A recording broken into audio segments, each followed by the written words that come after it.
Good morning, Dean, Ronnie, June, our colleagues from the housing sector, Mars and Charlie, our colleague from Pag-ibig, uh, Jackie, and of course, I like to mention you, Sec Nico Molina, who will answer all the questions later. Anyway, thank you very much. Just like to correct the name of our department. Our department is Department of Human Settlements and Urban Development. So on behalf of our Secretary, Jose Ramon Aliling, I would like to thank the organizers, the Ateneo Center for Social Entrepreneurship and the Social Enterprise Development Partnership, Inc., for inviting us to participate in this socialized housing forum. The two speakers ahead of me had raised a number of issues, and I hope will be able to respond to those issues that were raised.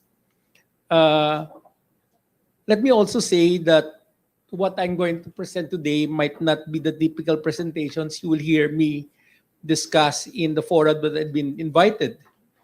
And I like to segue and say, I think this is a good venue for us to explain how the Filipino dream of owning a house is evolving.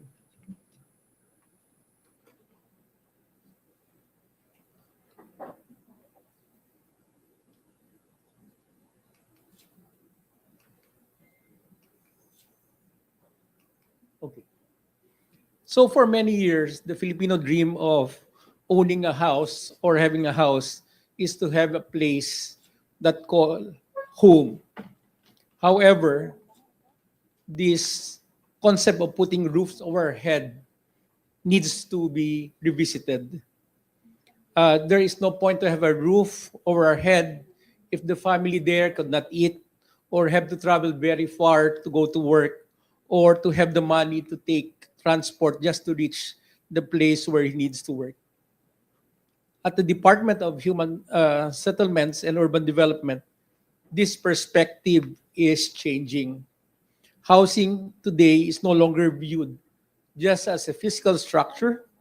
Instead, it is perceived as a holistic functioning system, a platform where Filipino families can achieve economic independence and gain dignity away from poverty. 7 years ago, Republic Act 11201 was enacted. This law, also known as Department of Human Settlements and Urban Development Act, marked a significant milestone in the shelter sector. Beyond just a administrative restructuring, it was a strategic consolidation. It merged the policy expertise of the then Housing and Urban Development Coordinating Council, or HUDC, with the regulatory powers of the Housing Land Use Regulatory Board, or HLURB. Our lawmakers then created a institution framework capable of overseeing all the housing value chain. In this slide, you will notice that there are 5 pillars under the department. They are actually the production, community empowerment, funding, sustainability, and adjudication role. So let me just briefly explain who these pillars are. Our main production arm under the department is the National Housing Authority, NHA. We also have the Social Housing Finance Corporation, SHFC, who is basically in charge of community mortgage program, and they are empowered to provide funding or financing to communities and housing associations. We also have Pag-ibig, our provident fund that is contributed by employees or volunteer members. We also have the National Home Mortgage Finance Corporation, NHMFC, on the right side portion, which is in charge of secondary mortgage. And they're basically in charge of providing or sustaining the funding requirements of the industry. And lastly, we have the Human Settlements Adjudication Commission, which is in charge of adjudication or trying to resolve issues between buyers and developers or intra-corporation, homeowners association issues. Through Republic Act 11201, by harmonizing the rules, the law aims to effectively address the bottlenecks that once slowed progress, ensuring that projects can move faster with greater velocity.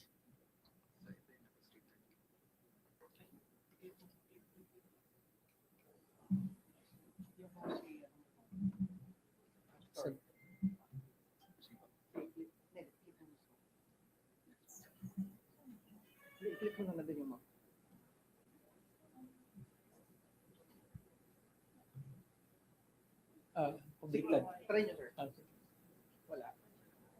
Ay, saan yung mouse dito? Ay, ganun ba? Ay, There. Sorry, sir. Nandito po yun. Okay. Ano ba? Try nga. Dito nga. Meron ba? Ito. Sorry, sir.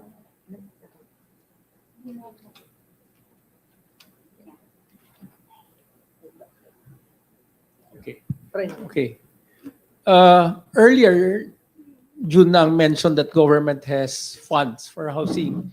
True, there is funds, but the reality is this fund is actually very modest. This year, the funds that had been allocated to DSUD is only 1.5 billion pesos. This is the smallest budget allocated to any department agency.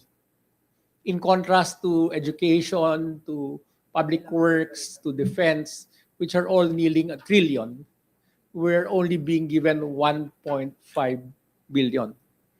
If you look at the housing sector, the 5 pillars I mentioned, including ourselves, the DSUD, our total budget is about 5.5 billion, which is 0.3% of the whole budget. This is the 0.3 is the average budget that we've been allocated in the last 10 years. But if you remove those 2 years where government funded the Marawi and plus one more, one of those, Yolanda, the average budget being given to housing is 0.1%. So yes, there is budget, but that budget is very modest. In contrast, the challenge of the continuing and significant backlogs and continuing growing housing needs are not enough with the funds that we are being given. So, in 2026, this reality demands that we transcend the DSUD's role from mere builders to being strategic enablers. Also mentioned earlier were the concerns on the local government, and this is where we hope that our local governments can actively participate in providing land so that that portion of the cost of development can be reduced. By streamlining also the regulatory framework mentioned earlier, reducing development costs, and lower the interest rates on housing acquisitions, and by entering into joint ventures, we can enable the market to respond to the demand on a scale that exceeds the government capacity to address the problem alone. Let me clarify this. This is not relinquishing our responsibility, but rather an amplification of the potential impact on leveraging available resources beyond the conventional way of doing things. Earlier, there was mentioned also of the long process, and we do recognize that. And to support the private sector's partners in participating in mass housing, we in the SUD is actively now championing a one-stop shop processing system. The goal is to simplify and digitize the lengthy permitting process and the numerous requirements by implementing a streamlined pathway, by eliminating redundant requirements and speeding up the approval timelines across the housing value chain, we can also reduce the costs and expedite the entry into socialized housing. As they say, every day saved in the permitting process translates to cost savings that can directly be passed to our home buyers. This is the perspective that I like to share. Today, we have a Pambansang Pabahay para sa Filipino program or the 4PH program. But housing ownership, while remains the ultimate goal is no longer recognized as the one-size-fits-all solution. This traditional sense of a long-time mortgage is no longer the sole modality for every Filipino. Through our expanded 4PH, we promote multimodal facilities and offer choices, allowing potential beneficiaries to choose their preferred option. This initiative emphasizes making land accessible to informal settlers, whether they be individuals or through community associations who have long yearned to own the land where their structures are built. Additionally, by developing rental options near employment hubs, families can have a secured, safe, formal shelter that is supportive of economic mobility without the immediate burden of a long-term amortization. Today, we have signed up UP Diliman and UP Los Baños and the city of Quezon City for our rental projects. It's all about what our buyers and our beneficiaries prefer. This is our pragmatic, dignified path towards the ultimate goal of home ownership.